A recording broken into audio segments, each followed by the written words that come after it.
State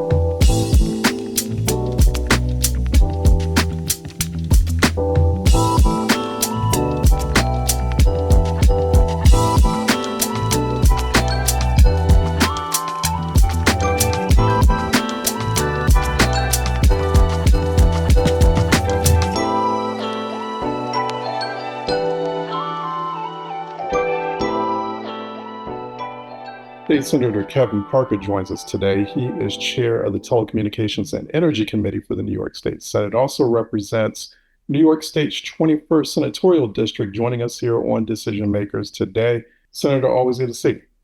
Great to see you, Charles. How's everything? All right, good. Always hanging in there for sure.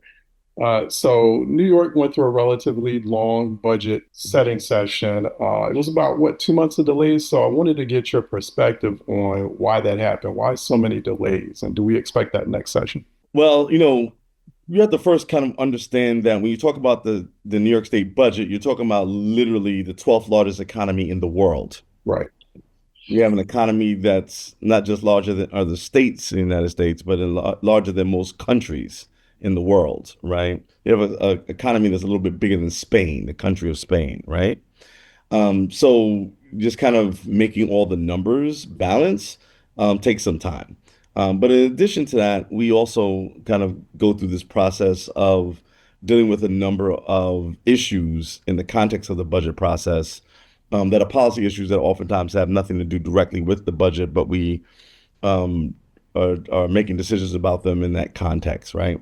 And so the governor having a reelection this year, I think, had a number of issues on her plate that she wanted to get resolved, including things around car insurance, which I thought was really, really big, um, as well as some things around energy and the environment that were significant issues. And I think it took us a while to get some consensus on what those changes would look like and how we were going to move forward as a country. But also be clear that all the instability in the federal government does not make our jobs on the state level any easier, because it forces us to make tough decisions on this end around things like immigration and how were we going to work with, or in our case in the state of New York, not work with ICE and other federal departments that may be trying to do harm to the people who live in our great state. If you could put that into a number, how much impact is Washington having on the New York state budget? Like, how much are you losing money? Of course, you're losing money. All states are losing money, but Yeah, put that into a figure. What is that? yeah. It's in the billions of dollars, right? If you look at all of the things. So like we can look at, for instance, salt, for instance. We just go back to a number of years ago when the salt deductions came in. We're talking about an impact of around $10 billion that we're going to lose. There's probably another $8 billion that we're going to lose with the big horrible bill that they passed that impacts Medicaid and healthcare cuts. You can look at some of the changes that were made around the denials for us to do offshore wind, and you can put that into the billions of dollars as well in terms of our ability, and really taxpayers are really footing that bill, because the longer it takes us to do offshore wind, the more high prices we have to pay with that. Then you get into things like gas prices that have an impact and forces us to look for other ways to find, to find ways to lower prices for energy costs, right? And find other affordability measures in our budget. So, I could say just in this year alone, we could be talking about, upwards of $20 billion Right. in terms of the impacts of the federal government on the New York State budget in this process. Now, state spending. So, state spending, I think the comptroller in New York said that state spending going to increase by about 7% or over 7% this year. Mhm. And in the projected future, I mean, can the budget keep up with that kind of sustained increases? So there's some worry there. Some experts are saying that there could be some problems with debt. I mean, so do you foresee the budget or spending keeping up with the budget? Does that cause any problems down the road that you can foresee? New York is lucky in that, to be honest with you, we're what we call a donor state to the federal government, right? And I think probably other than California, we're probably the largest contributor to the state government. We have about 20 million people in the state, making us the fourth largest state behind California, Texas, and Florida.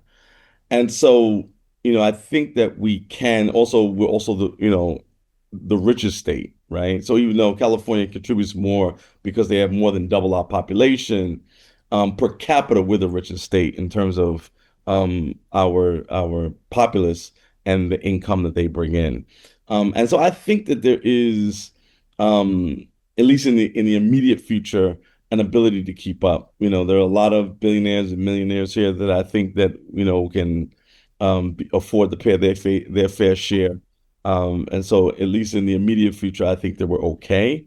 I think New York has always been a state that has done what it is needed to do in order to balance its budget. The question is, who are you balancing the budget on, right? And I think, a progressive tax system is one that we are all looking at as a first resort more than it is debt or balancing our budget as some states have done historically on the backs of the middle class and lower income people. Yeah, before you get into some other issues, what does that progressive tax look like? If you could give us a moment on um, Taxing people who make $10 million or more, that. know, um, fixing our corporate taxes to make sure that corporations that are in the state are paying their fair share, making sure that there are corporations that operate in this state and pay no taxes, and making sure that we have to change those things. But the money has to come from somewhere, and certainly those people and entities have more resources than the people in my district who are, teachers and social workers, nurses and firefighters, going to work every day, fighting to keep a roof on their head and clothes on the back of their children and food on the table. Let's go to your district in Brooklyn and your constituents. So, what you're hearing right now, what are their top concerns? Did this budget meet their priorities? Well, some of it, right? I mean, I think probably the biggest issue that we have everywhere in this, not just the state, but in the country, is affordability, right? At gas prices, over $4 a gallon in this very moment, it is making it hard, making it hard to make ends meet. Groceries are still very, very high. But I think the biggest cost is that in New York is the cost of housing. It is both scarce and expensive, which is a horrible combination. And so, I think that we did some things around housing this year that I think will help in terms of increasing the amount of units that come online shortly. But, building housing is not a short-term situation, not a fast process. And so we're doing everything that we can do to both keep prices down, but also to increase the number of units, which we understand will, in fact, lower the cost of housing simultaneously. Yeah, there's a lot of conversation about housing, especially in big cities like New York being the biggest city, right? And, especially with the new mayoral administration. So is everyone on the same page about that, you think? Or, just a lot of ideas simmering all over the place about, how should we go about housing? How are people talking or conversing around that issue? Well, the first thing is that we agree on the most important things. We agree on the problem, right? We agree that we don't have enough units, right? And that we need to get more units online and encourage the building of more units. We also understand and agree that the cost of housing in our great state is too high. Again, across the state. I mean, housing costs used to be a big problem, has always been a big problem in New York City, right? But now we're seeing it, in towns like Binghamton and Syracuse and Albany, where they're complaining about housing costs, which was never a case before. So, addressing those issues across the state is going to be important.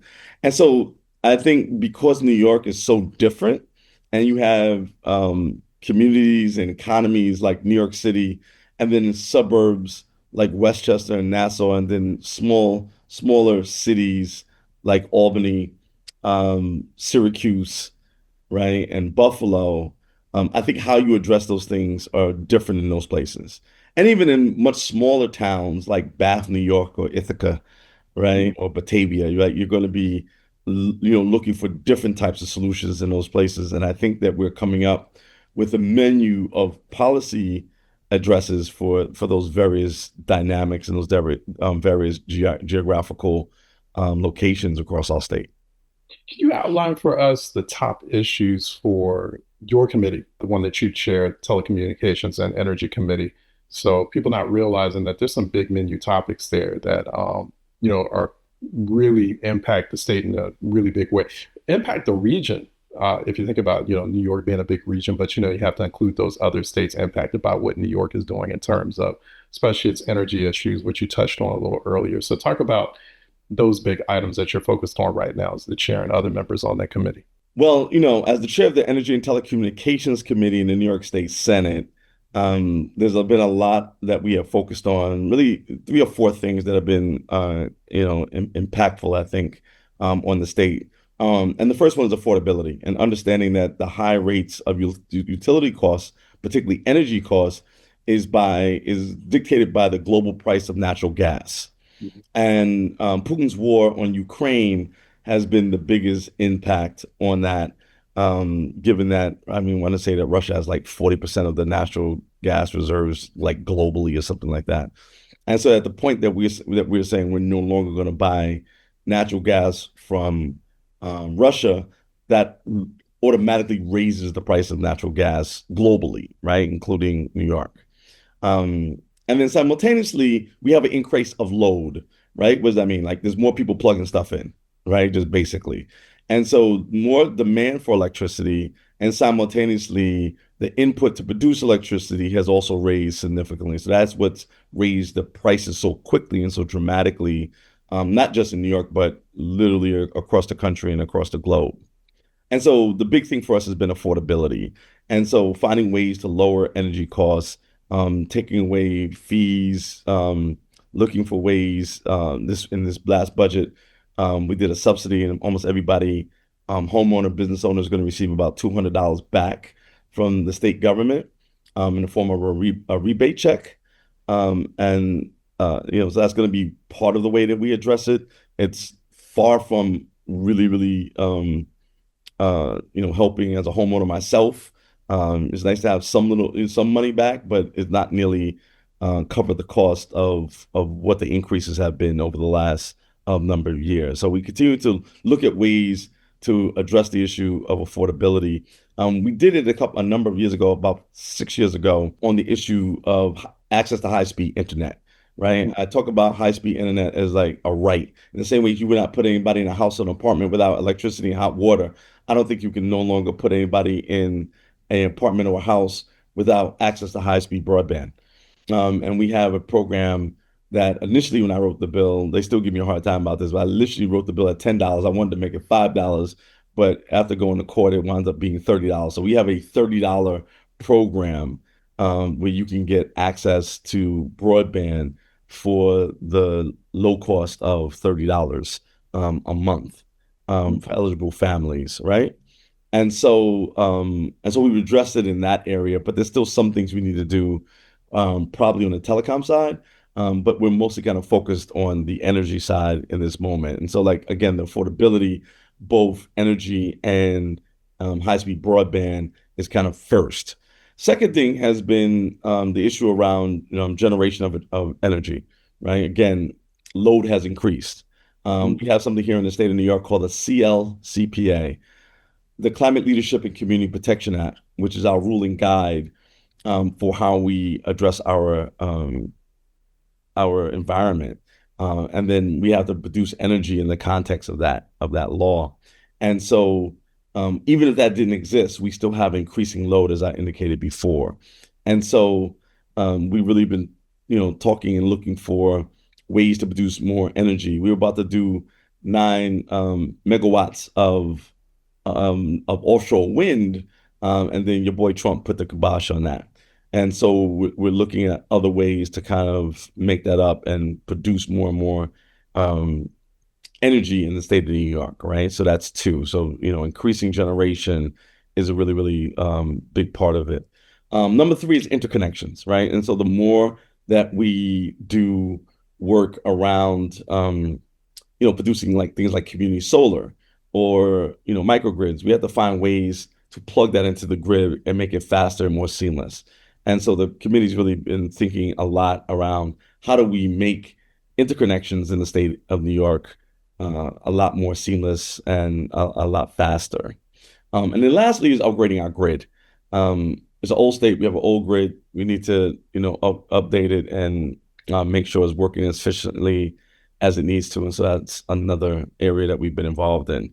Again, a lot of this stuff at the end is technical and not sexy, but really, really important in terms of making sure that we have a state that addresses the needs of our people and make sure that we're built to do what the system is going to need to do going forward as we break our reliance on fossil fuels, produce more electricity, and then simultaneously save more energy.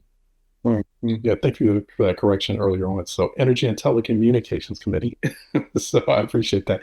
Uh, where do your thoughts on data centers, like how that factors into all of this? Because I know the governor of New York placed a moratorium on the creation or the building of data centers. Let me stop you there. Go ahead. The governor didn't put a moratorium on it. We actually passed legislation. So that idea about creating a moratorium came out of the state legislature. All the governor did, with all due respect to the governor, is sign the bill, right? Okay. This is a pet peeve for legislators, right? Because we come up with ideas and do things and fight with her about it, and then all she does is sign the bill, and everybody gives her credit for it, right? Right. The reality is that idea of creating a moratorium was a big fight with the governor that we in the legislature won, and she signed the bill. But we have come to an agreement around creating a 2-year moratorium on placing data centers in the state of New York as we set up a set of rules, guidelines, and standards about where, when, and how data centers can be placed in our great state to make sure that we are protecting not just life and limb, but also our environment and our wildlife. So, data center advocates would say that we need these right away, immediate. That because of growing internet usage, AI usage, without data centers, you're not able to sustain that, right? You're not able to sustain that type of use. So, Does data centers really have advocates? Why is anybody advocating for data centers? Let's ask that question. That's the real question first. But let me say this: there are about 4,000 data centers already set up, and like people don't realize that like data centers aren't a new thing. They've been around for a while. There's about 4,000 of them nationally. mhm. Um, there's probably about probably double that people are suggesting need to be built soon. That being said, um, I don't think that we need to rush it, right? We have lived as a human species for a couple of million years without data centers. We'll figure it out, right? And I think there's a lot of protections that need to happen around data centers and AI as we start, breaching that subject. Before I feel like we need to be in a rush. We need to pass some legislation in the state of New York around privacy and digital and data privacy first, from my perspective. So we need to be looking at that simultaneously and developing some rules of the road around AI and how AI can be used. Just today, so that one of Meta's agents went rogue and hacked into a business. They don't even know what was taken or what happened, and so I feel like some of this stuff is moving way too quick. I think the people who are championing it, don't have any regard for life, limb, property, or the privacy, the digital privacy of regular people. That's my job to have that, and so I'm not worrying about advocating for data centers. Data centers are going to be all right, but we really have to protect the digital data and privacy of regular everyday people who don't have time for this, and frankly, whose lives are really not even being made better really yet by AI. Another hot issue on record, especially for a city like yours and Black, brown, distressed, low-income populations getting hit the hardest by heat waves, urban heat island effects because of climate crisis intensifying. So, are the resources there to adapt? What's the conversation around that? What are you looking at? Is that something also being a major priority for constituents? Are they looking to you? Are they asking you questions about what do we do here? And I mean, are they understanding this in the context of climate crisis? What's the response to that? To be honest with you, from a constituent perspective, I'm not getting calls about that, right? But as kind of the leader on environmental justice in the state of New York and the person who wrote literally the Environmental Justice Act here, and the person who wrote the bill that created a heat island study in the state of New York, is obviously something at top of mind for me, particularly today, as you could probably see me glistening because it's very, very hot today in New York. Over 90 degrees. People don't realize that last year was the hottest record on summer. I'm sorry, last summer was the hottest summer on record, Mhm. right? And people don't realize that. And, that's the difference between, weather and climate, right? And so how do you address that, particularly in communities that don't have enough trees and grass and plants and things like that. And so we have passed a bill that does a study on heat island effects in the state. We have not gotten that report back yet, and hoping that we will get it back in the next few months, and then from that, then start developing a plan to address the issue. One, locate where the largest heat island effects are happening at in our great state, and then addressing those issues and making sure that climate is better in those communities and for our entire state. All right. Thanks again, Senator. Always good talking with you. That wraps this episode. I'm Charles Ellis. I'm your executive producer and host here at Decision Makers. And I want to give a round of gratitude to our partner, the Council of State Governments Eastern Region, especially its Council on Communities of Color, of which Senator Parker chairs, by the way. And you can find this episode and others at thebnote.com. You can subscribe there and also follow it. Thank you for watching. Stay safe out there.